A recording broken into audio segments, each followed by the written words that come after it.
नमस्कार मंडळी, चला तर आपण बनवूयात मऊ लुसलुशीत असं उपीट. तर त्यासाठी लागणारं साहित्य: रवा घेतलेला आहे, कांदा उभा चिरून घेतलेला आहे, मिरची, नंतर कोथिंबीर, शेंगदाणे, कढीपत्ता, जिरे, मोहरी, हळद आणि चवीपुरतं मीठ घेतलेलं आहे. तर शेंगदाणे असे भाजून घ्यायचे, चांगले व्यवस्थित असं भाजून घ्यायचे. भाजून घेतल्यानंतर आपण काय करणार आहोत, याची साल काढून घेणार आहोत. तर साल काढून घेतल्यानंतर काय करायचं, रवा थोडासा भाजून घ्यायचा व्यवस्थित असा, थोडंसं तेल ॲड करायचं त्याच्यामध्ये आणि छानपैकी असा कलर चेंज होईपर्यंत थोडासा भाजून घ्यायचा. नंतर आपण थोडंसं तेल ॲड करायचं, नंतर त्याच्यामध्ये जिरं ॲड करायचं, नंतर कढीपत्ता, उभा चिरलेला कांदा त्याच्यामध्ये ॲड करायचा, छानपैकी असा परतून घ्यायचा त्याला. थोडीशी मिरची ॲड करायची, नंतर शेंगदाणे ॲड करायचे आपण जे साल काढून घेतलेले ते, थोडीशी हळद ॲड करायची, व्यवस्थित भाजून घ्यायचं आणि त्याच्यामध्ये थोडंसं पाणी ॲड करायचं.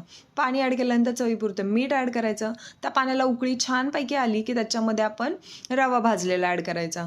तर व्यवस्थित असं हलवून घ्यायचं. बघू शकता कशा पद्धतीने हलवून घेतल्यानंतर काय करायचं, बघायचं. या स्टेजला आपल्याला समजतं की ह्याच्यामध्ये आपल्याला पाणी कमी पडत आहे की बरोबर आहे. जर आपल्याला वाटलं थोडंसं पाणी कमी आहे तर ॲड करू शकता याच्यामध्ये गरम पाणी. नंतर थोडंसं ॲड केल्यानंतर याच्यावरती आपण झाकण ठेवून देणार आहोत. तर 2-3 मिनिटांनी असं खोलून बघायचं. मऊ लुसलुशीत असं उपीट आपलं रेडी झालेलं आहे. तर त्याच्यावरती थोडीशी कोथिंबीर ॲड करायची आणि चला तर मग या खायला मऊ लुसलुशीत असं उपीट. अजून जर आपल्या चॅनलला सबस्क्राईब केलेलं नसेल तर पटकन आपल्या चॅनलला सबस्क्राईब करून घ्या आणि अशाच नवनवीन रेसिपीचा आस्वाद घ्या.